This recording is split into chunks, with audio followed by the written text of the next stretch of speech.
Esto es En Contacto. Recuerda que es el programa de los sábados. Todos los sábados de 9 hasta las 11 de la mañana. Te acompañamos en este programa a través de la 100.9 FM, a través de www.maya10.com y también a través del Facebook, que por supuesto ya estamos transmitiendo en vivo, y le damos la bienvenida a todos los que nos escuchan desde los diferentes medios, también a los que nos están escuchando a través del YouTube. Bienvenidos a todos. Esto es En Contacto. Estuvimos llevando la serie acerca del libro de Apocalipsis. Estamos llevando la serie acerca del libro de Apocalipsis durante todos estos días. La serie denominada Apocalipsis, la historia humana frente a ti.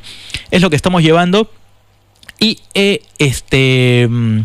vamos a continuar. Nos toca llevar el capítulo 18 del libro de Apocalipsis. Bueno, vamos a darle la bienvenida al profesor Martín Aizikovic. Profesor, muy buenos días, bienvenido a En Contacto y gracias por estar nuevamente con nosotros en esta mañana. ¿Cómo estás, David? Buen día. Buen día, bienvenido a En Contacto, gracias por estar con nosotros. No, por favor, un gusto. ¿Cómo andas? ¿Bien? Muy bien, una semana hermosa, dura pero linda para pasarla, ¿no? Y sí, es lo que hay, como se dice, ¿no? Por lo menos el tiempo muy bonito, soleadito, más de 20 grados. Bueno, a usted no le gusta mucho el calor, pero tanto calor no ha hecho tampoco. No estamos en verano. Sí, pero después va a ser más complicado. Vas a ver, ya noviembre no se va a poder estar. Después viene el sufrimiento. Pero bueno, mientras se puede disfrutar, hay que disfrutarlo. Y sí, más o menos sí. Bueno, no sé si hay algún comentario, alguna pregunta o algo que se ha recabado en la semana. Básicamente no. Básicamente no en sí, más que de lo que ya habíamos un poco resuelto. De ahí, bueno, sí nos dan el like, ¿no? Que está bueno, y que sigamos compartiendo, eso sí. Y básicamente en eso, en preguntas, todavía, como dicen los profesores, incluyéndolo a usted, o entendieron bien todo lo que se dijo, o no entendieron nada, porque pero lo importante es que por lo menos la gente está escuchando y sí, nos dicen que está bueno, que continuemos.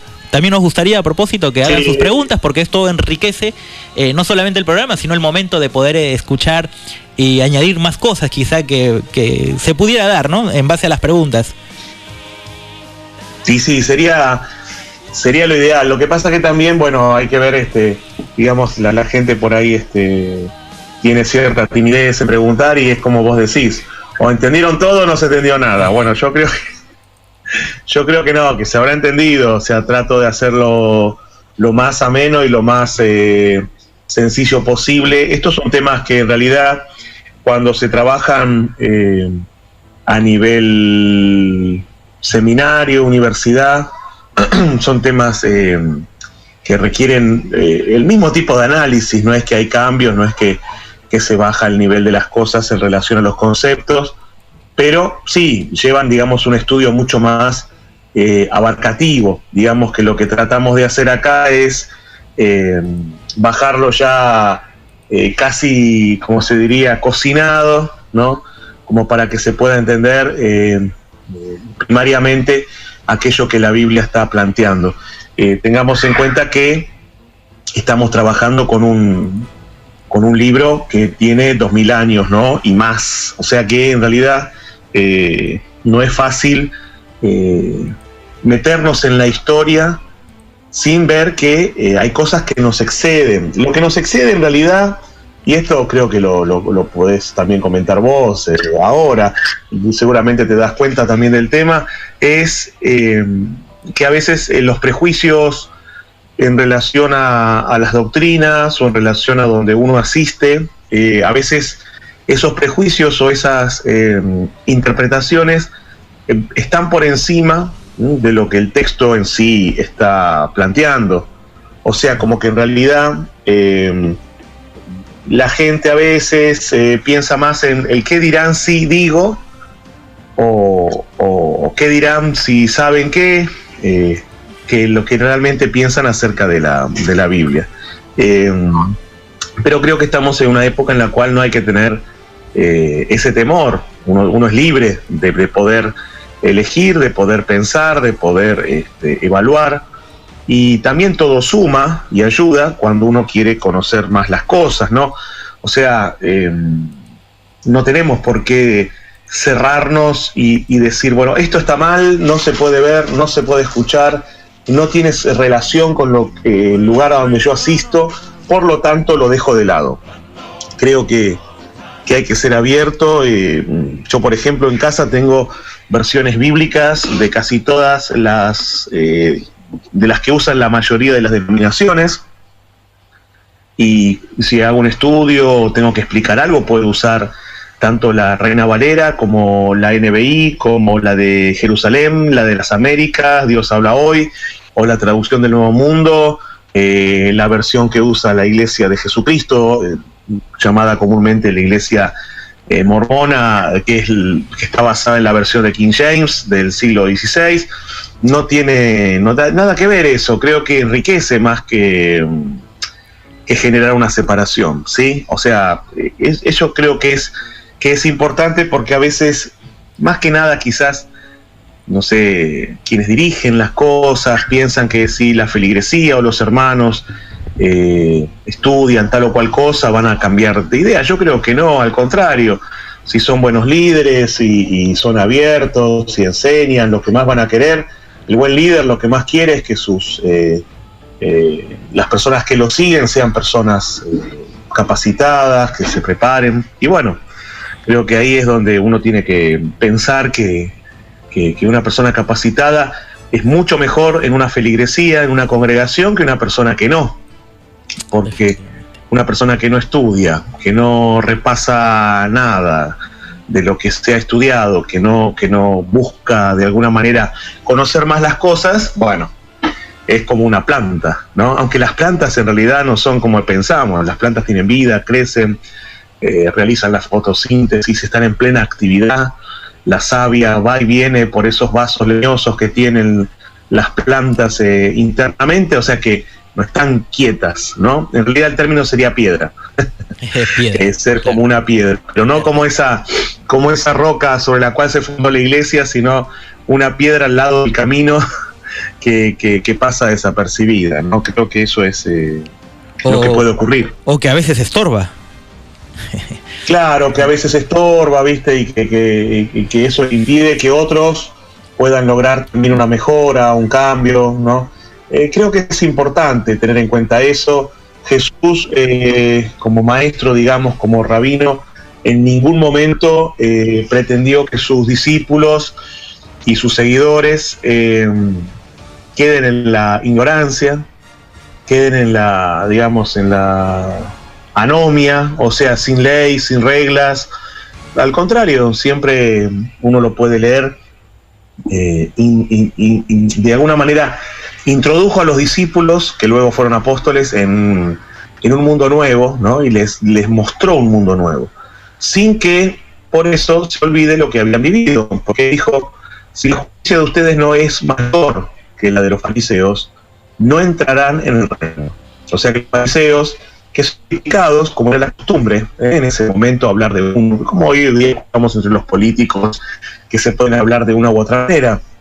En ese momento era común las discusiones teológicas, no son condenatorias. La gente piensa que cuando Jesús, por ejemplo, dice en Mateo 23, si mal no recuerdo, a los fariseos sepulcros blanqueados.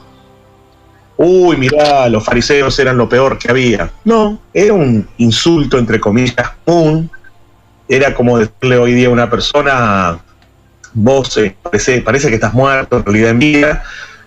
Pero no significa que eran malas personas, porque luego Jesús dice: si la justicia de ustedes no es mayor que la de esos sepulcros blanqueados, no van a entrar en el reino. Entonces, no eran personas tan así nomás, eran personas que estaban muy preparadas, que tenían errores como cualquiera, pero Jesús lo marcó, o el evangelista que redactó el evangelio hizo hincapié en eso para que, bueno, en la nueva dispensación, que es dispensación cristiana, bueno, esa forma de ser ya no cambiara, ¿no? Más que nada eso. Pero son interpretaciones. Si vos por ahí escuchás a otra persona, te va a decir: no, los fariseos, el término fariseo es lo peor que te pueden decir. Sería un honor que te digan fariseo, porque es una persona que tenía un nivel de justicia y de autoridad superior a los demás. solo que después, con el paso del tiempo en la historia, quedó como mal visto, por malas interpretaciones, por no ponerse en el contexto. Bueno, lo que siempre hablamos, ¿no? Así que eso sería un poquito para introducir el tema. Claro. No sé si querés comentar algo más de lo que has visto vos en tu trayectoria. No, quizá cuando vemos a un Jesús, ya que está mencionando esto para continuarla, que, o sea, se ve la crítica, pero siempre, como todo, ¿no? La crítica a los malos, o sea, a los que hicieron mal esto, los que hicieron mal el otro, y eso no significa de que todos eran así. Es como decir, ese policía pide coima. Está bien, es ese o esos cuantos, pero no son todos. Y entonces a veces el problema es cuando generalizamos, ¿no? O yo voy a decir, mira, unos peruanos que aquí están robando, por ejemplo. Yo soy peruano. Y hay un montón de peruanos que trabajan duro, se levantan temprano, y son esos cuantitos que a veces hacen quedar mal, pero son esos. Y entonces no puedo decir los peruanos. No, son esos peruanos que son choros, a esos hay que meterlos presos, hay que votarlos, que sea todo lo que se quiera. Pero son esos. Y no se puede generalizar pues a todo, o un país, o un grupo, o lo que sea, ¿no? Y entonces más o menos el sentido va por ahí. Quizá la crítica va a esos que se portaron mal o que hicieron mal en su momento, pero específicamente a esos. Y el problema es cuando generalizamos, ¿no? Es como decir, los cristianos, sí, los cristianos, unos hicieron mal, otros hicieron bien, cada quien de acuerdo a su conciencia, y no puedo meterlos a todos. Igual como, bueno, podríamos decir ejemplos a montones, pero en síntesis es algo específico, ¿no? De ciertas personas que quizá hicieron ciertas cosas que no estuvieron bien, pero son cuestiones muy particulares, muy específicas. Y lo otro, lo primero de lo que usted hablaba, respecto al... Quizá hay un poquito de temor en algunos líderes cuando no quieren, entre comillas, que aprendan algunos miembros o los miembros de su congregación y que se abran más al conocimiento y otros conocimientos, que sí es muy importante. Quizás su miedo es, como decía usted, que se desvíe, ¿no? Toman inclusive versículos de la Biblia, el término desviarse, errar, equivocarse, salirse del camino, todo lo que se quiera, pero no, yo también estoy de acuerdo en que eso no es así. Porque al contrario, mientras más conocimiento hay en uno puede abrir más la mente, puede entender mejor las cosas, puede juzgar mejor, entre comillas, y puede tomar mejores decisiones, creo yo, para seguir una línea más correcta, si se quiere el término, más adecuada, mejor encaminada, pero solamente... ¿Cómo vamos a entender eso? ¿Entendiendo o escuchando una sola posición? No se puede, porque el panorama está muy corto. Si nos abrimos más, si conocemos más, si ampliamos más nuestro conocimiento, definitivamente vamos a poder llegar a un mejor entendimiento de las cosas, por lo tanto vamos a tomar mejores decisiones en qué puedo aceptar y qué no puedo aceptar, qué me hace bien y qué no me hace bien. Entonces puedo dividir entre lo uno y lo otro, puedo tomar lo bueno, y como dice Pablo, y dejar lo malo. Si no, no se puede hacer esa distinción si no conozco el resto. Si no, ¿qué voy a distinguir? Si no conozco más que una sola cosita, ¿no? Bueno, básicamente eso. Sí, plenamente de acuerdo. La situación es esa. Y hay que perder el miedo, digamos, a conocer un poco más las cosas. En realidad, esto es como cualquier cosa que se estudia. Cuando vos estás estudiando en la primaria, pensás que todo lo que está ahí es lo que se sabe. Sí. Después en la secundaria ves que hay más. Y en la universidad mucho más. Pero no se termina ahí. Digamos, uno tiene que seguir estudiando. Creo que con la Biblia es lo mismo. Ahora, por ejemplo, que estamos trabajando Apocalipsis 17 y ya 18 hoy, ¿no? Y ya entramos en el tema de paso. Sí. Es muy interesante verlo de esta manera. Voy a repasar un poquito el cuadro que hicimos la semana pasada, pero yo pensaba recién, a raíz de trabajo que estamos realizando con los chicos en el colegio, en cómo el hombre ve el futuro, ¿no? El futuro se construye con el presente, y el presente no es sino las consecuencias del pasado inmediato o mediato, o sea, más lejano. Algunos plantean, ¿no?, en filosofía, si el presente existe. Y es muy interesante esa discusión, porque también nos remite a la cuestión del tiempo, ¿no? ¿Te acuerdas que en algún momento, cuando trabajamos acá, el tema de la historia, digamos, del Perú y de las culturas peruanas que hicimos, creo que un par de meses, ¿no? El año pasado. Sí, buenísimo. Sí, que salió bien. Bueno, no sé, digamos, la repercusión que tuvo. En algún momento vamos a volver con unas cositas. Sí. Que hablamos del tema del tiempo, ¿no? Que los incas y otros pueblos del Perú actual tenían 3 tipos de tiempo, ¿no? Y el tiempo presente, que es el CAI, ese tiempo abreva del tiempo anterior y del tiempo futuro. No es un tiempo, digamos, fijo. Y eso es importante tenerlo en cuenta, porque cuando analizamos las profecías, hay que tener en cuenta que las cosas no pueden darse de una manera estática, ¿no? Eso es muy interesante porque cuando estaba, Chaco, ¿te acordás que vimos la semana pasada la bestia que era, que es y que ha de venir? Bueno, y eso es todo un tema, ¿no? Porque la bestia que era, que es, que ha de venir, ¿te acordás que yo dije, según donde estés parado, donde estés ubicado? En primer término, bueno, donde está ubicado el autor, ¿sí? Uh-huh. Pero también nosotros, ¿no? Donde estemos ubicados hoy, si hacemos una lectura simbólica, ¿no? En ese sentido, ¿dónde estás ubicado hoy en relación al surgimiento de situaciones complicadas en la vida? Entonces, creo que ahí donde nosotros podemos ver la situación de las cosas y tenerlas en cuenta, porque es importante y valorarlas, ¿no? Lo que siempre con esto de los 3 tipos, digamos, de tiempo, y que tienen que ver también con el mundo, ¿no? Te hablaba recién del Caipacha, y este Caipacha, lo traigo a la memoria, es este mundo que vivimos hoy, ¿no? Donde va pasando la vida, ¿no? Y el apóstol ahí, o los escritores del Apocalipsis, según la interpretación, pasaban sus vidas en un mundo terrenal. Lo que pasa es que estaban yendo hacia el futuro, ¿sí? Y también hacia el pasado. Si recordamos el capítulo 12 de Apocalipsis. Así que este Caipacha también lo vivieron aquellos que escribieron la Biblia, y aspirando al Anampacha, ¿no? O sea, ese mundo futuro, ese mundo celeste, como decimos a veces, supraterreno, que va más allá, pero sin olvidar el Ucupacha, o sea, el mundo que es el mundo de abajo, el mundo que pasó. Pero lo interesante, por ejemplo, de la cosmovisión andina, es que todos los 3 tipos de mundo y de tiempo, porque eran mundo-tiempo, se entrelazan. Y creo que acá en Apocalipsis también hay un entrelazamiento, si bien la concepción del tiempo de los incas es distinta a la de lo que aparece en la Biblia, ¿no? En la tradición judeocristiana el tiempo es lineal, empieza en un momento y termina en otro. Por ejemplo, ahora, mañana por la noche, la colectividad judía, y quienes somos parte de la colectividad judía, de alguna manera recordamos, otros más apegados, digamos, a la tradición, otros serán un poco menos, pero se recuerda el Rosh Hashanah, o sea, la cabeza del año, el inicio del año religioso, tiene que ver con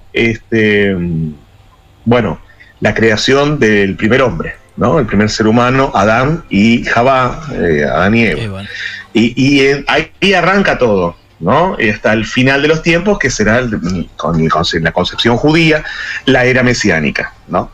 En el cristianismo, bueno, también hay una creación, y el final de todos los tiempos también es la era mesiánica, aunque con una, digamos, variante que tiene que ver con no a través de la primera venida del Mesías, sino de la segunda. Bueno, y ahí uno ve, ¿no?, esta cuestión del tiempo que corre y cómo se van desarrollando las cosas, pero es la diferencia con los 3 tipos de tiempo de la cosmovisión andina, donde es un tiempo cíclico, ¿no? Donde las cosas, la destrucción de las cosas, pero que no tiene que destruir para que no vuelva más, sino que hay como una finalización del ciclo y que da paso a un nuevo ciclo. Creo que esto es importante. Bueno, la concepción judeocristiana es diferente, ¿no? Se terminan las cosas en un momento.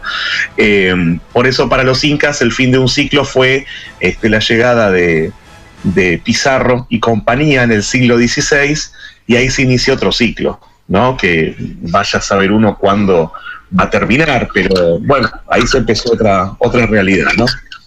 Bueno, con respecto a Apocalipsis, entonces, ¿se escucha bien? Sí, sí. Sí, un poquito que se entrecortaba, pero ahora estamos bien. Adelante, profesor. Bueno, entonces, Apocalipsis 17 y 18, habíamos planteado en el 17 que aparece Babilonia con su misterio. El misterio de Babilonia era justamente de dónde proviene, qué conlleva el término Babilonia.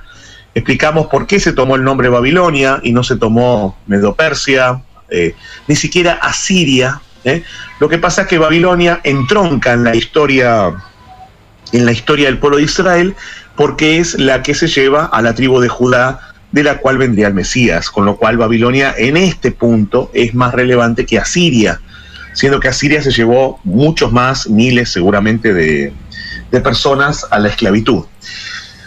El símbolo que encontramos en el capítulo 17 es una ramera, bien una prostituta, lo peor en el sentido moral que podía haber para el pueblo de Israel, para muchos pueblos de la antigüedad. Entonces, por otro lado, el capítulo 18, Babilonia no se presenta desde un punto de vista religioso, sino más bien sociopolítico, económico. Y la Gran Babilonia es la grande, o sea, el imperio, ¿no? Que acá hay mucha gente que comienza a trabajar distintos conceptos con respecto al imperio y le achaca esto de que, bueno, será tal país, será tal época, puede ser, bueno, la cosa es que yo más que... O tal iglesia. O tal iglesia, claro. Yo más que apuntar a algo determinado, yo apuntaría a un sistema, ¿no?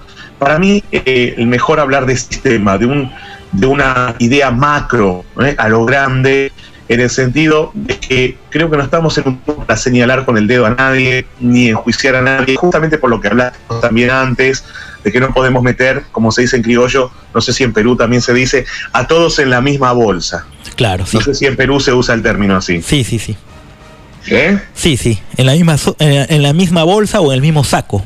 Ahí está, no podemos meter a todos en el mismo saco. Bueno, entonces me parece que hablar, digamos, como vos decías, de una iglesia puntual, de un grupo puntual, yo más tiendo a hablar de un sistema. Vivimos hoy en un sistema que nos corrompe, donde vos te preocupás por la educación de tus hijos porque sabés que el sistema los puede corromper, donde vos te ocupás de la utilización correcta del dinero porque sabés que el sistema puede corromper todo eso, donde vos te ocupás hasta de cómo te vas a distraer en tu vida, porque la televisión entra a tu casa, la música entra a tu casa, un montón de cosas entran a tu casa y son cosas que vienen de parte de un sistema en sí, que ya lleva mucho tiempo y que no, viste, no sabes de dónde viene ni a dónde va, ¿no? Es como un poco como el viento esto.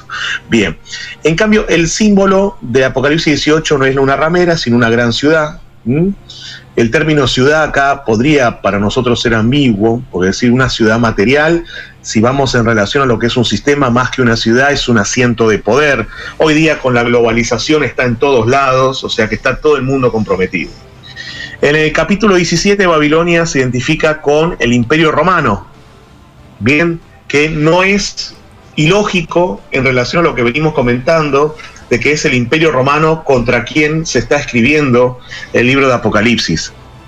En el capítulo 18, la ciudad de alguna manera tiende a ser como un puerto, donde entran y salen mercaderías, cosas, donde hay, digamos, económicamente, una corrupción interna que luego se expande, que también tranquilamente podríamos aplicarlo a Roma, pero también lo podríamos aplicar a todo el sistema financiero y comercial bajo el cual la humanidad vive, ¿no? Si hacemos un anuncio profético hoy, profético en cuanto a cómo miramos la realidad, ¿no?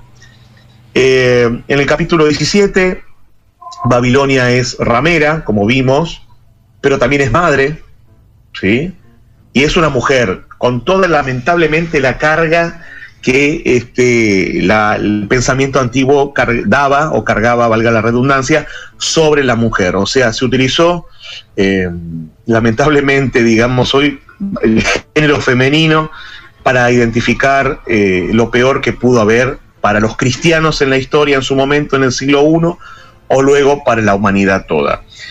Aclaro esto porque es difícil cuando hoy día hay muchos estudios y muchas muy buenas teólogas, mujeres por supuesto, que hacen estudios bíblicos y se encuentran con estas realidades, las cuales, bueno, plantean una cuestión, como se dice, de la teología feminista, que es un tipo de teología que hay ahora, hace muchos años ya, es una cuestión sexista.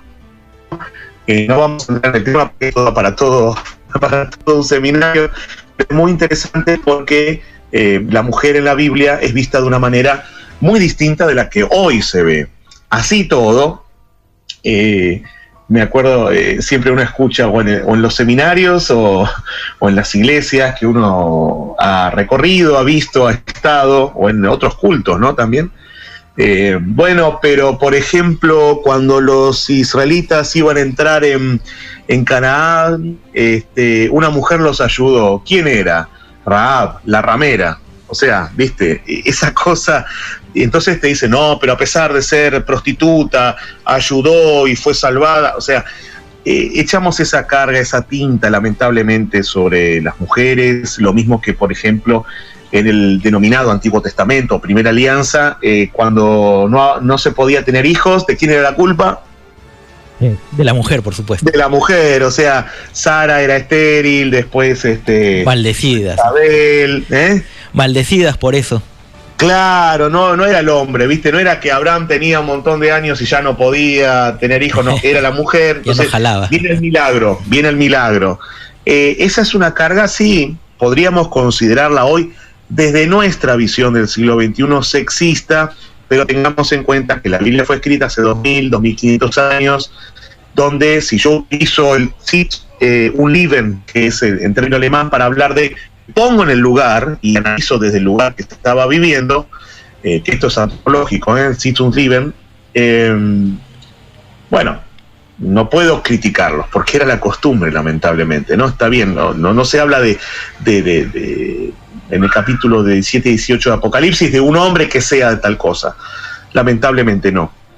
Es con lo que nos encontramos por el contexto en el cual se escribió. Si hoy se escribiera la Biblia, creo que no se utilizaría quizás este término, seguramente, ¿no? Pero bueno, fue escrita hace 2 milenios y medio y eso tiene otra carga. Bien, esta mujer en el capítulo no aparece ya una gran ciudad, un gran mercado, y esto refuerza mi idea sobre el sistema, refuerza mi idea sobre un proceso de globalización que quedó trunco, donde cuando se inicia la globalización, para algunos, cuando llegan los españoles y portugueses a América, porque el mundo se entrelaza, o la globalización actual del siglo XX y XXI, lo que menos se hizo fue generar esta aldea global, donde lo que muchos plantean se buscaba era la pérdida de identidad de las culturas y que todos seamos seres humanos sin barreras. Al contrario, a partir de Internet y de todos los medios de comunicación,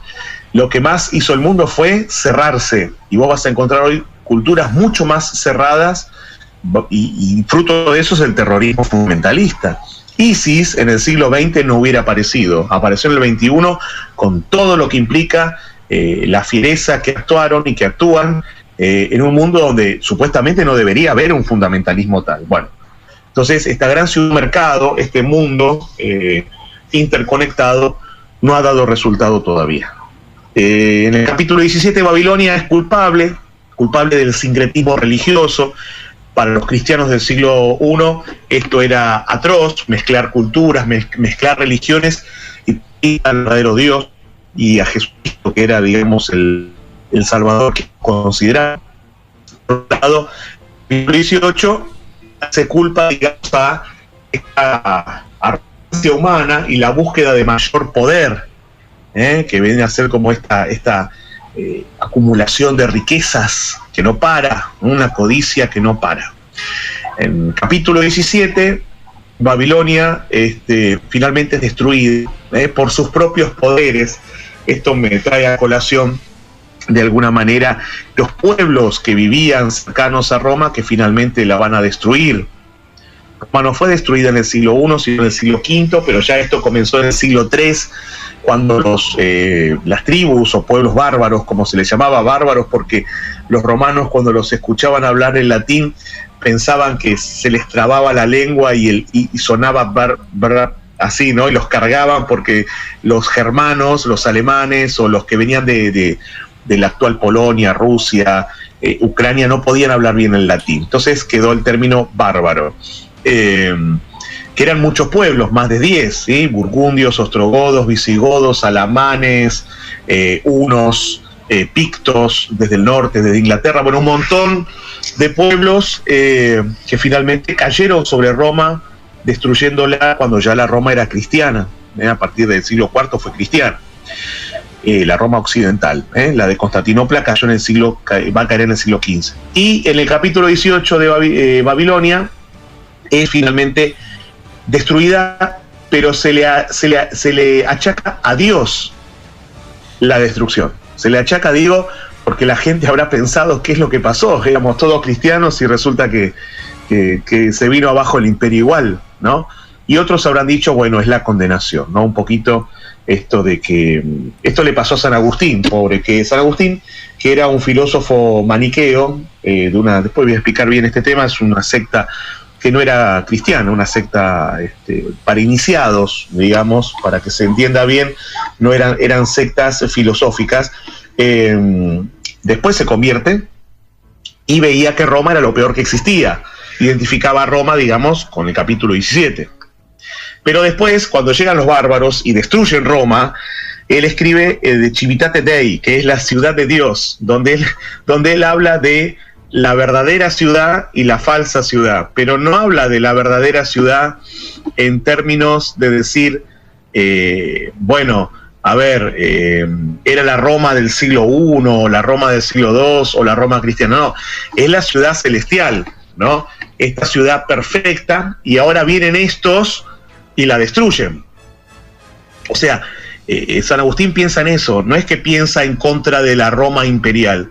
San Agustín escribe la ciudad de Dios para contraponerla a la ciudad que quieren imponer los bárbaros, avasallando a los romanos, ¿no? Es muy interesante porque generalmente se piensa, es la ciudad de Dios en contra de Roma. No, es la ciudad de Dios, y al ver San Agustín lo que hacen los germanos, los bárbaros que asolan Roma, la Roma cristiana, entonces él dice, bueno, yo voy a escribir esto para dejar constancia de cómo debería ser la ciudad y no como no debería ser, que es como esta gente bárbara que viene del este de Europa termina destruyendo lo que nosotros vivimos, ¿no?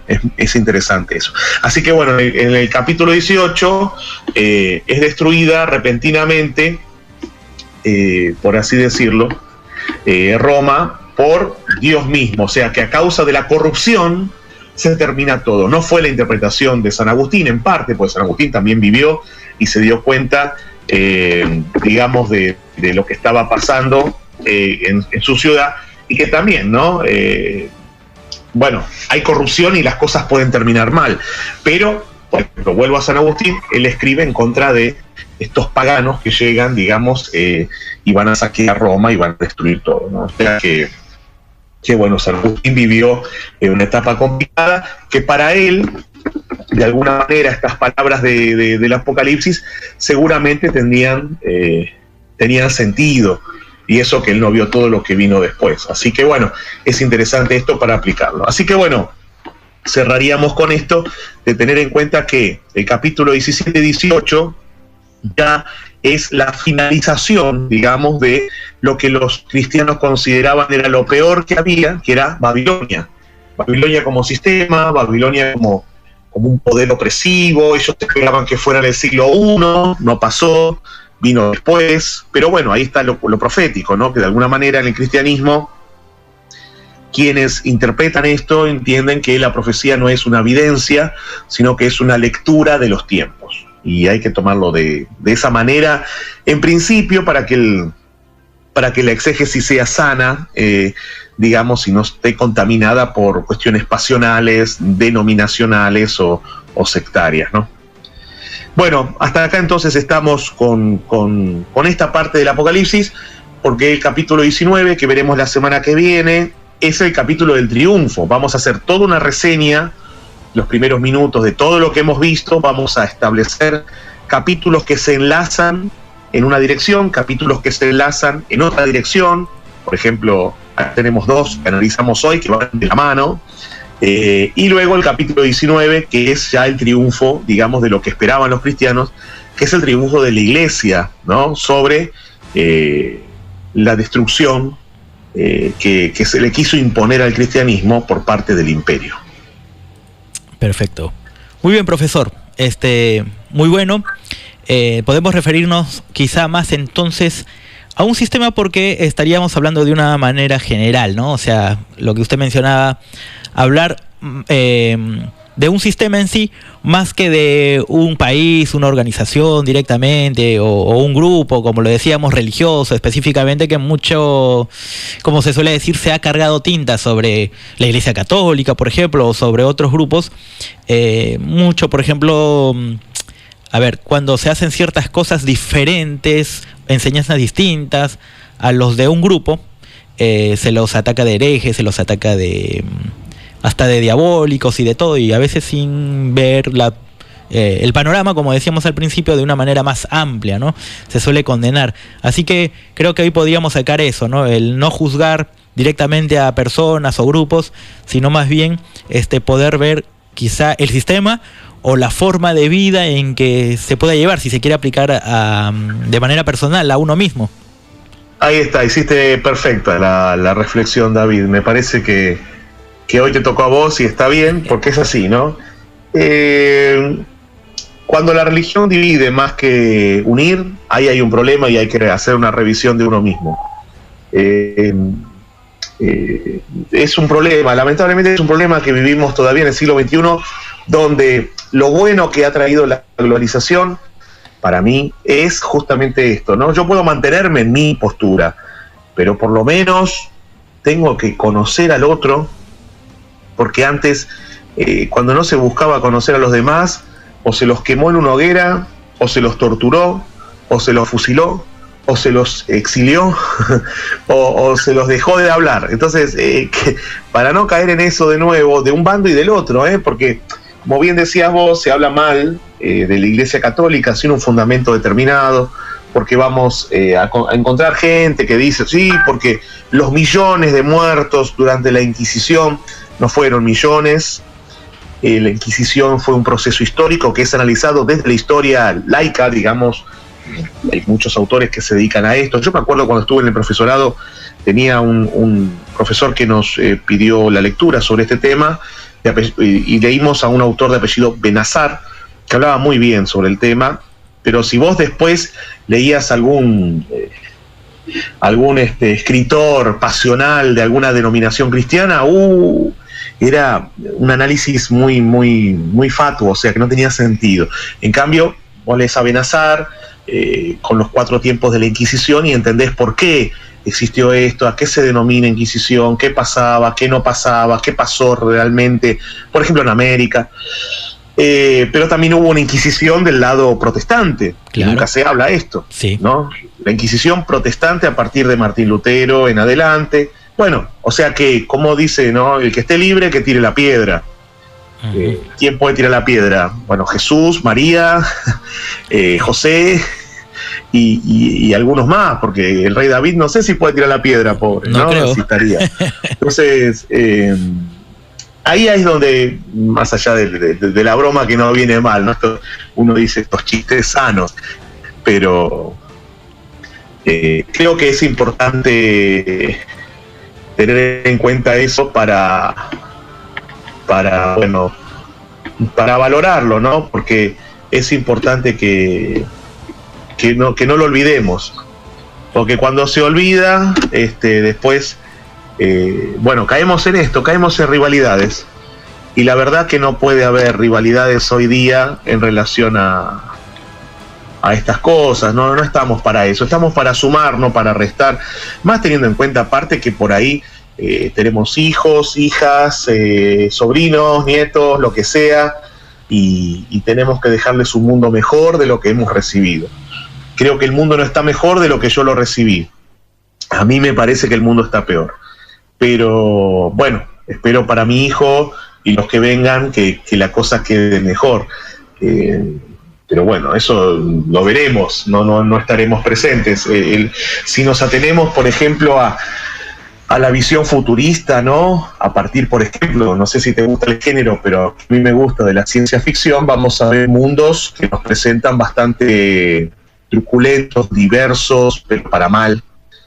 Mundos donde la desigualdad aumenta, donde los problemas sociales se agudizan, donde el control político y militar se endurece. Y bueno, ¿qué va a pasar? No lo sabemos. Lo que la Biblia nos ayuda es a poder aprender a leer el signo de los tiempos. Con esto de signo de los tiempos traigo a colación palabras de Juan 23, que inauguró el segundo concilio, el concilio Vaticano, y es importante, ¿no? Porque el signo de los tiempos, aprender a leer el tiempo que vivimos, en la vida y en la sociedad. Creo que eso es una enseñanza bíblica, tanto del judaísmo, del islam, como también del cristianismo, ¿no? Perfecto, profesor Aizikovich, le agradecemos mucho. Será hasta el próximo encuentro. Y bueno, vamos a continuar entonces la semana próxima con lo que sigue respecto a esta serie que ya está a punto de terminarse. Algo que usted dijo muy interesante cuando daba la introducción, o al principio cuando empezábamos la conversación, sobre el pequeño estudio que dimos acerca de la realidad la religiosidad en el mundo incaico, ¿no?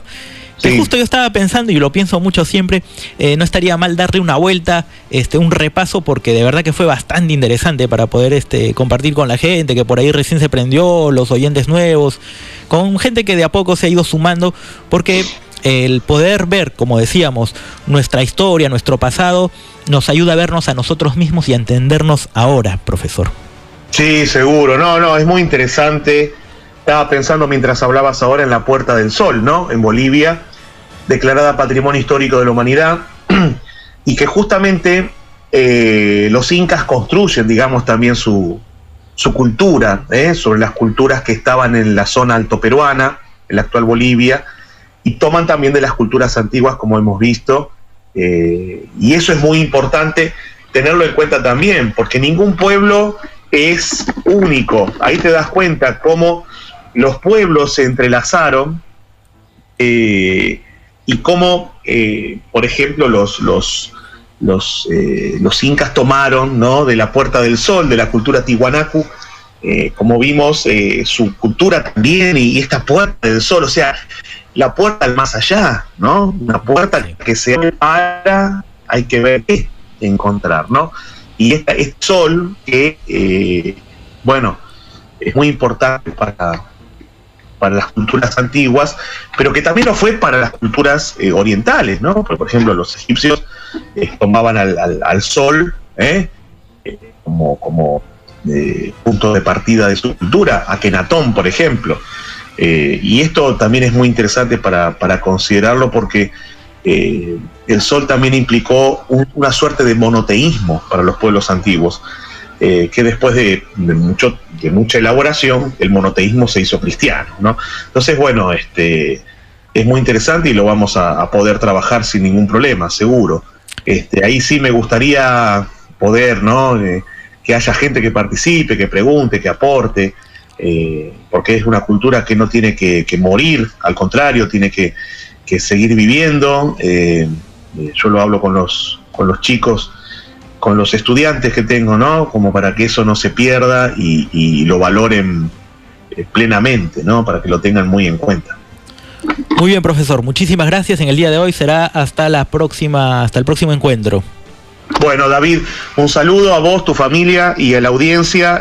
Bueno, si hay preguntas, ¿no?, después igual vos lo comentás en la semana que se vayan acercando esas preguntas o aportes. Muy bien, profesor. Un abrazo y hasta la próxima, entonces. Muchísimas gracias. Era el profesor Martín Aizikovich, como cada semana, como cada programa, aportando con nosotros la serie Apocalipsis, la historia humana frente a ti. Hoy un poquito acerca de la caída de Babilonia en el capítulo 18 del libro de Apocalipsis. Muy bueno, seguimos, esto es En Contacto.